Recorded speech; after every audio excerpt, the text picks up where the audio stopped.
Who's talking to deputies?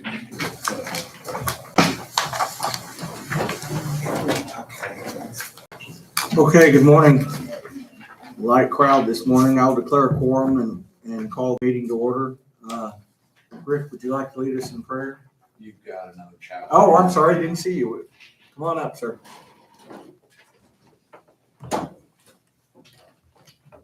Been seeing a lot of you lately.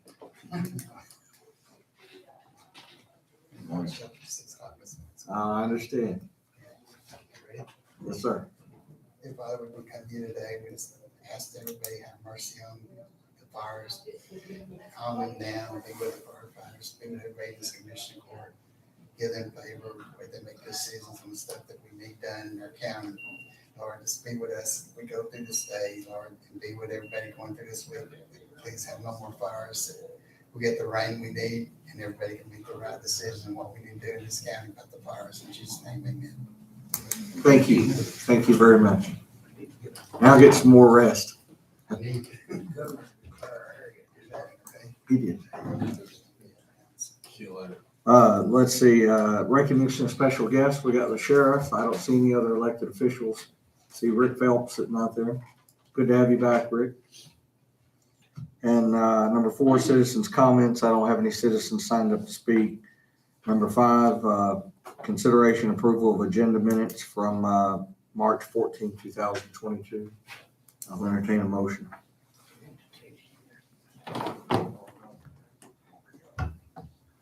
I move we approve the minutes from March 14. Have a motion. Do I have a second? Second. Motion and a second. Any further discussion? All in favor? Carries unanimous. Number 6, consideration approval of any treasurer or auditor's report. All right.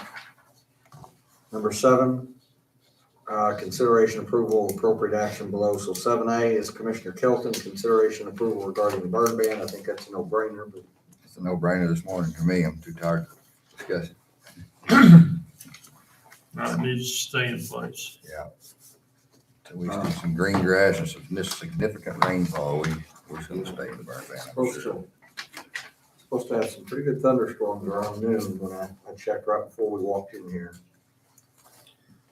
All right, so we'll take no action on 7A. 7B is Lisa Dick. She texted me and said she wasn't going to be able to, or all of you, and said she wasn't going to be able to be here.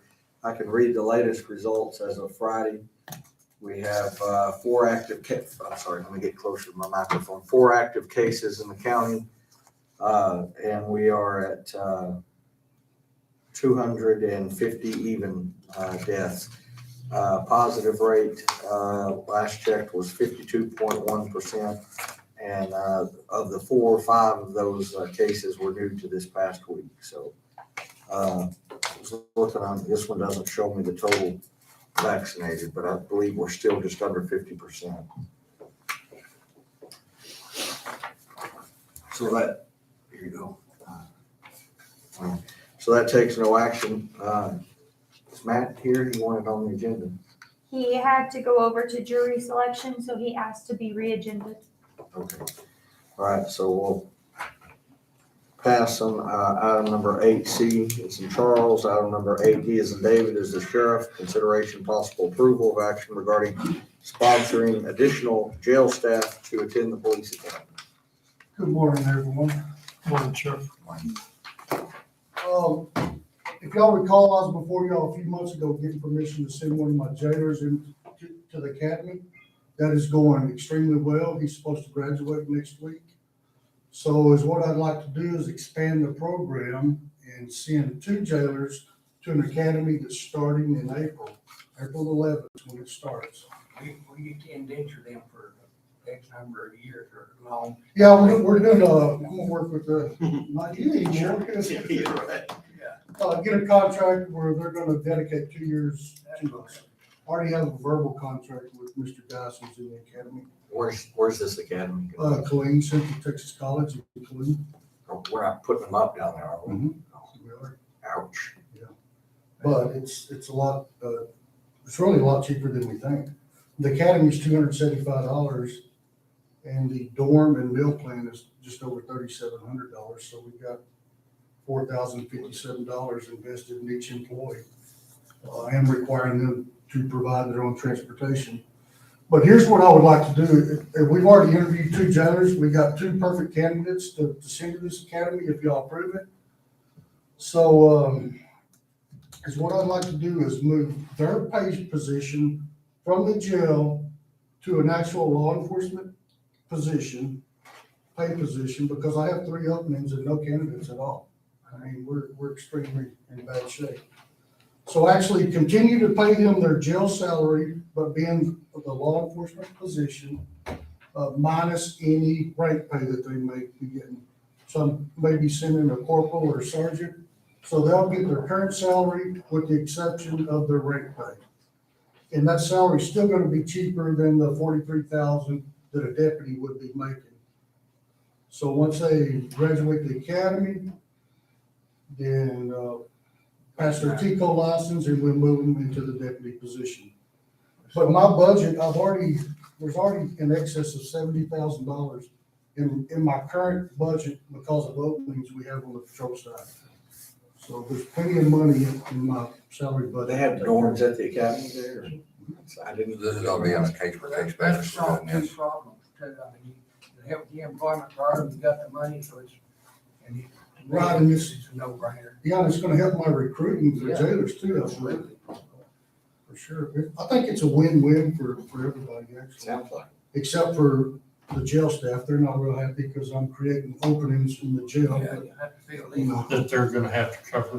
right, yeah, so, guess rob Peter to pay Paul. Tell them, go find a buddy and get him in there. Exactly, yeah, and that worked really well, that incentive program, so. We'll see how this goes. But that's what I'd like to do, gentlemen, is get that started. Again, the academy starts April the 11th. I'd like to send 2 candidates. And then- So do we just need to approve for two candidates to go to this academy, or? That was my question, but it's gonna be on a case-by-case for a while. Yeah, I think probably so, because I'm gonna be back in another month, because there's another academy in June starting, and I'm still gonna be down probably 2 more positions in the patrol. Yeah. So if I don't get any qualified applicants between now and then yes, I'll probably look to see 2 more jailers. Well, I move we approve sending 2 jail staff to the police academy in June, in April. Second. A motion and a second, any further discussion? Following the sheriff's request. All in favor? Go, sir. Thank you, gentlemen. Appreciate it. Jail report, 169 inmates. 8 of them being contract. Take care.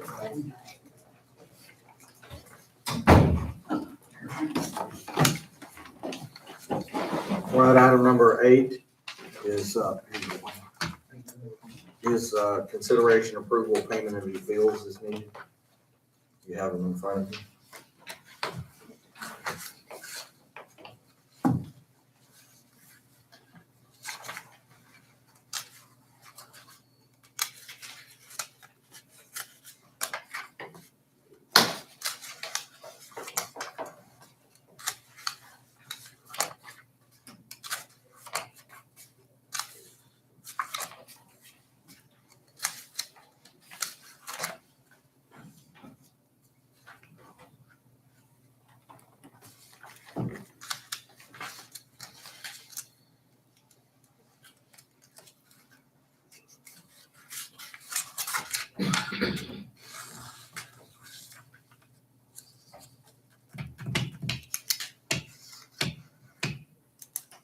I intended for that Vulcan construction to come off my tax note, but it'd be okay.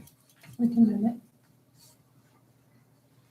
I guess I'd prefer to move it To the tax note? to tax note. Okay. I'll get it moved and get it corrected. Okay. Did you forget to write tax No, I'm note? pretty sure I wrote it on there, but I wouldn't swear to anything. Yeah, I probably will see it in now. it's not, as long as we fix it, I'm not even. I know. Okay. So that's what I prefer, they come out of the tax, that one out of the tax note. Other than that, I'm good with the bills. So Ready to accept this one or? Well, I just make a motion, we approve the bills with the one correction of moving that one bill from material of mine over to the, out of my tax note money. Second. I have a motion and a second to approve Commissioner Kelton's motion. Any further discussion? All in favor? Carries unanimously. We'll just wait to sign. Yeah. you will get that. Item number 9 is commissioners' comments. Rick, do you want to come up and say a few things under the county judge comments?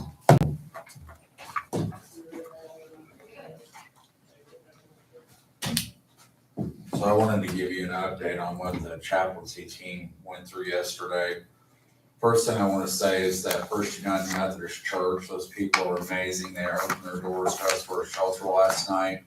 FBC Brownwood and Coggin Avenue were also on standby in case we needed to open another shelter. And they actually were chomping at the bit just to be able to open to help. So those 3 churches are incredible. And I just want to publicly say thank you to the pastors of those churches. I headed out to 1467 initially first yesterday before that fire got worse and to go check on a family that I knew was trying to get out of their house. And then I headed back to First United Methodist in Brownwood. And the judge told us we could leave at 11. We had already decided we were going to stay until midnight just in case any more folks walked in there. So we stayed until midnight and we are gaining a really good relationship with the cross office here, which is really helpful because we'll obviously work hand in hand with those folks, and they were incredible as well. They were just we were learning from them just as we were sitting there yesterday. So this is turning out to be a really good working relationship between both of us. We had the CRV out yesterday, which draws attention when people drive by and see a big ambulance that says Brown County and they want to know what it says on it. We are going to have a debrief sometime within the next 2 weeks about last night so we can see and focus and say what worked really well yesterday, what maybe didn't work as well so that we can improve and become better each time that we're called out. We had,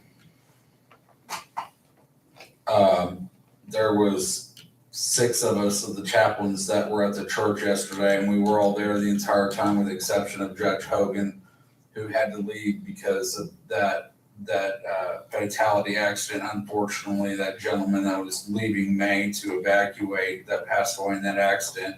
So other than that, we were all there the whole time, and everybody was so positive the whole time, no complaining, ready to work and help anybody that was going to walk in the door. So I just wanted to let you all know what's going on with the team. Thank you, Rick. Did you have any takers? There was a small handful. And that's why I've considered going and asking to be put on the Brownwood Council's agenda to ask if we can possibly automatically say that we're going to call the Coliseum. I understand that, it's under construction inside as a place that we could use if these kind of things happen again, because when you say First United Methodist Church in Brownwood, some people are like, where's that at? And then 2500 11th Street, where's that at? But if you say the Coliseum, everybody knows where it's at. And it's a more central location. It may be easier just to be able to point out whether, the media is reporting it or people are explaining it. I would just go to the Coliseum. That's where they've got cots and they've got food and water, so just go there. So I'm going to try to work on that to see if we can get them to help us out a little bit. So Thank you, Rick, very, very much. Thank you, Rick. The only thing else I have, you all know that was contacted by the governor's office. I just want to give you a brief. In order to include us in the state declaration that he wanted to declare, he wanted to include Brown County. So I declared a local state of emergency due to the wildfire, the dry weather. Hopefully after today that will be resolved, but it expires in 10 days unless you as a court decide to renew it at 11 days, but 10 now, or 9. And there's all kinds of resources that now makes us available for. The sheriff has cowboys he used, but with the dozers crashing through fences and all, I can now call on state paid cowboys that will come help round up cattle, if any rancher lost cattle that burned in the fires, I can have the state will come in and remove them at no cost. All kinds of benefits, plus the fact that now that ideally will enable us to get reimbursement for all our volunteer fire departments for the fuel they used, water, all, if, it's a long, tedious process, but at least we have a chance at getting reimbursement now, where if we weren't included in that, we didn't. Anyway, that's it. I anticipate this will, there'll be no need to renew it, but we can go from there. Do you know if Eastland's involved in that too? Oh, yes. Oh, yeah. I sent like 6 deputies over there. Yeah, I saw a few when I was up there. It was, I had to, I did get to, and all these aren't false promises. Each of the county judges got some one-on-one time with the governor, and he shook my hand and said, "I guarantee," he said, "I promise you these things." So I'm gonna hold him to it. But yeah, that was in Eastland. So I did see a couple of your deputies, and like I said, when I called, they're just thankful beyond words. So. Did you have a comment to that insurance or something? Yeah, it boils down to insurance. In most insurance policies, there's a $500 fire department surcharge. So all of these volunteer fire departments are always hurting for money. But it wouldn't be a bad idea for them to send out an invoice or bill to each of these homeowners for that $500. The insurance companies, once receive those bills, if it's in their policy, they'll reimburse it and pay it. You'd have to do that under the guise of knowing that many of them are going to end up in the trash. You're really not going to seek that payment if the insurance company doesn't pay. But there's a revenue source there that's readily available that nobody ever goes after. Fire departments typically don't do that, but with the scope of the affected houses, and all it takes is a response to the area to qualify for that. So something to consider. There's money there. I've seen them pursue that a little bit. Sometimes the paperwork is the fire department wants to, they're like. All it takes is an invoice, it's service call to the address.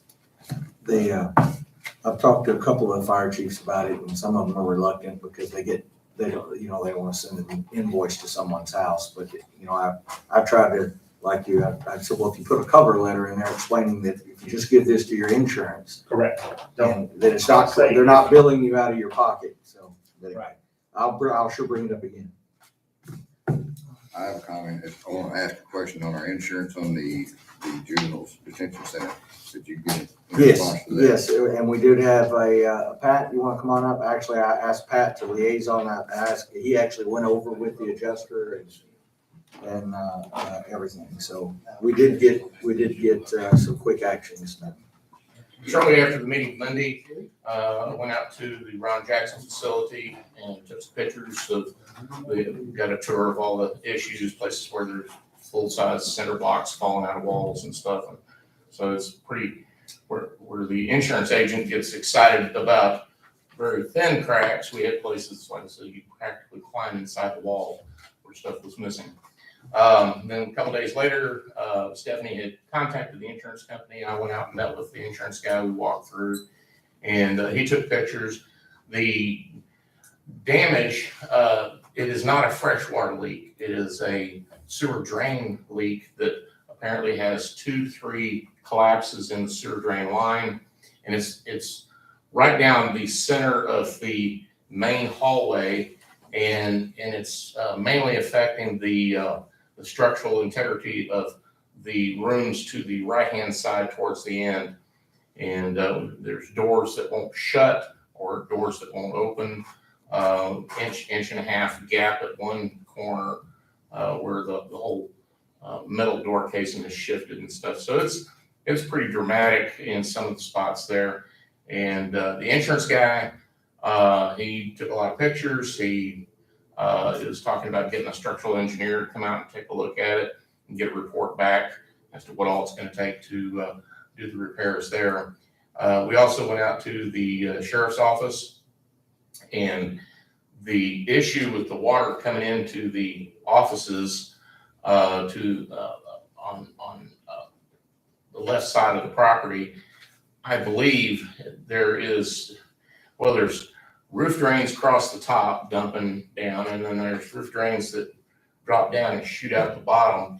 And the concrete sidewalk has created kind of a barrier. And so when it rains, that barrier fills with water. And then in this part of the country, we get a lot of land shifting, which causes cracks in between the bricks. Water seeps in under those bricks and goes into the offices there. And so I think that's where our problem is. But probably need to get somebody with a little more education and engineering to look at it than myself, but it looked pretty obvious. And so he's looking at that too. So any questions? So there's not a water leak on the pressure water, the fresh water No, side? not at all. Not that we're aware of. So did he give permission to fix the wastewater leaks? The adjuster looked at everything and he's gonna get back with us. He hasn't given any permission to do anything yet. Okay. So, Would you be sure to give him a call this afternoon? sure. Be happy to follow up with us next Monday also with you guys. All right. And I tried to email all the commissioners to keep y'all abreast of what's going on. Anything else? I haven't been very good at keeping up with emails for a few days. I'm sorry. No problem. It may have been when I didn't see it.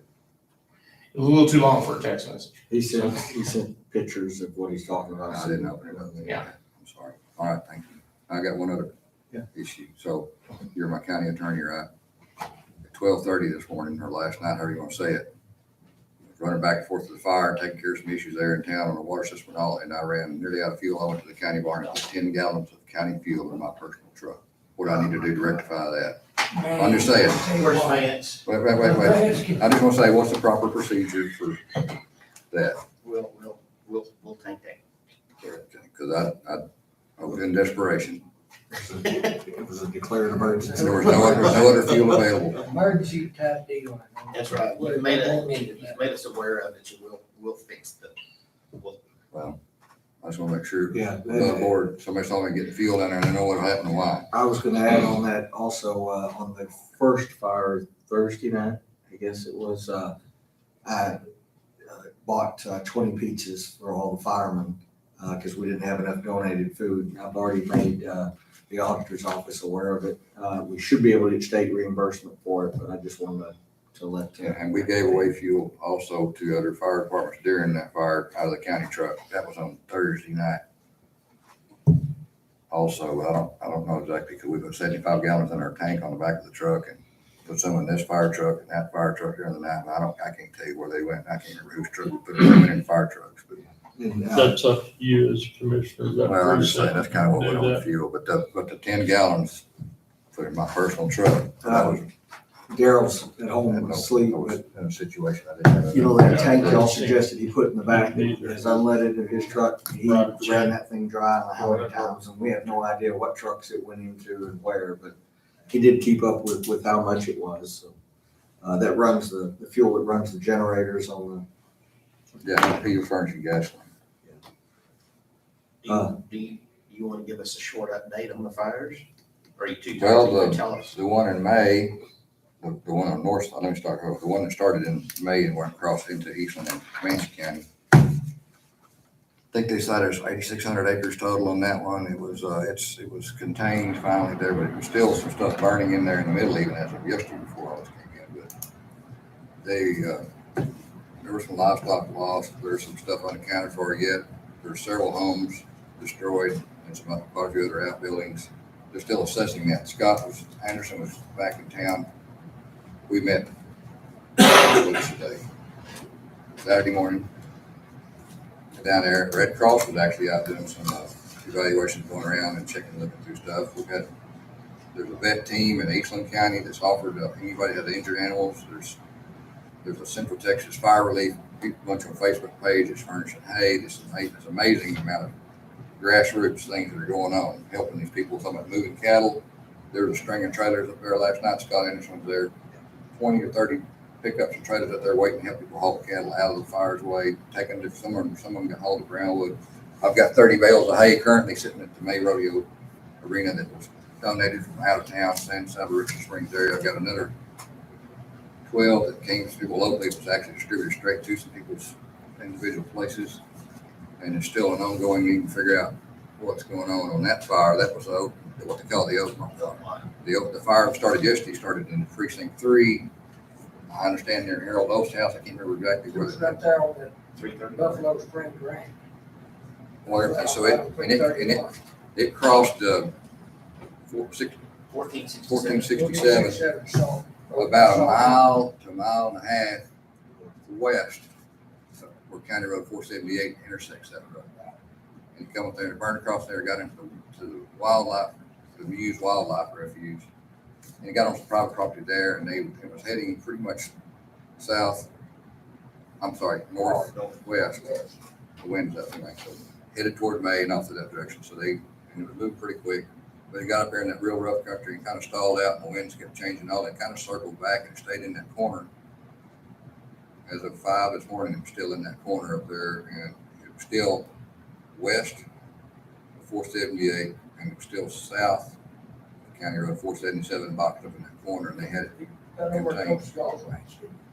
If it had jumped over that 477, it'd have been coming our way. It was getting pretty close. If it got into that, it got into the Colonel Burns estate. This pretty rough. It hadn't been grazed out. It's kind of they're leaving it kind of primitive. I don't know what I'm trying to say. Didn't get into that. It was the Muse deal is a state operated wildlife. Wildlife refuge. The Burns have a lot of stuff that they just privately keep into. It's kind of like refuge sometimes. They don't graze much of that. So it did not ever jump 477. That was the big fear last night. If it got into that, it was headed in the general direction of May. It could have turned, come out of 183 south of May, or it could have gone directly into May, or it could have gone a little bit east. It could have gone in there and gone just east of May. We didn't know. But whatever it was, miracle, it kind of stalled out, turned itself back into that corner, and it started misting about 4:35, a little bit of a mist this morning. And the people are on the solar project, DG or something, construction, brought trucks, dozers, equipment up there because the Forest Service stuff was all committed elsewhere. And those guys had some big dozers in there, and they were getting around that fire. About 5 this morning, they were putting the fire break on it with their stuff. They furnished diesel to other people. Just the amount of people out there helping, volunteering. I didn't mention there's others. I don't know how many already mentioned it. Jeff Wetzel had his. Wetzel was there. I know Griders was out there. They were putting out there. They brought fuel, gave people fuel. The food that they brought out to the other fires, and some of the banks and other people donated the food. It's just amazing the amount of grassroots, not knocking our infrastructure, but the amount of grassroots help you had just supporting all the back, the firefighters, equipment, stuff is out there. And this second fire, one last night, a lot of the equipment that Forest Service would have brought you out on, they were already dedicated to some other bigger fires, and they couldn't get there in time. No air support. We have we're cleared for air support today, but they can't fly. So it's been a while, several days out there, but the people come out of the woodwork just from out of town, way out of town, bringing stuff, hay, just whatever you need. There's a network on that, what I call it, Central Texas Fire Relief. It's on a Facebook page. It's just amazing what they're going. I mean, they're talking about us, but they're taking hay. There's people showed up Friday morning, Saturday morning, Friday morning. My days are running together, forgive me. Right. 5 loads of hay. We already had a couple on the ground in May, but we don't really have any takers. We just sent them straight on up to Carbon. And they were getting their network together, and they've got quite a network. And then this Texas Cattle Raisers Association, in conjunction with the Texas A&M, I think it is, they got a network set up there in Eastland County at the Eastland Livestock Exchange. They're taking big donations for feed and sort of thing. Gorman is their main distribution spot. It's just amazing the amount of stuff that's going on for all the rural farmers and ranchers and stuff that are going to do this. Cowboys are willing to come move the cattle for free. There's people from who just show up. They're just there. And there were people just lined up trying to help last night. Cow trailers, horse trailers, horses. More Cowboys. donations than we have. Hey, what did places you to want? store. I don't know all the story because I couldn't keep up with all. It's pretty amazing. We've got enough water now to last us to the next. Not bottled water yet. So. Okay. Anyone else? What do y'all need to meet again? 28. let's, Somebody, well, we already got one rescheduled, the IT's rescheduled, so. Yeah. I don't know how soon. I don't know, I think there's any urgency to what he needs, but he did want to visit with everybody. I think we're okay. Okay, well, that would take us to, Fourth? I'm sorry, I can't get the papers. The 4th, everybody okay with that? Give the next week off to recoup a little bit. Stephanie, you got that? All right, with that, I'll see everybody on the 4th. I'll declare us adjourned.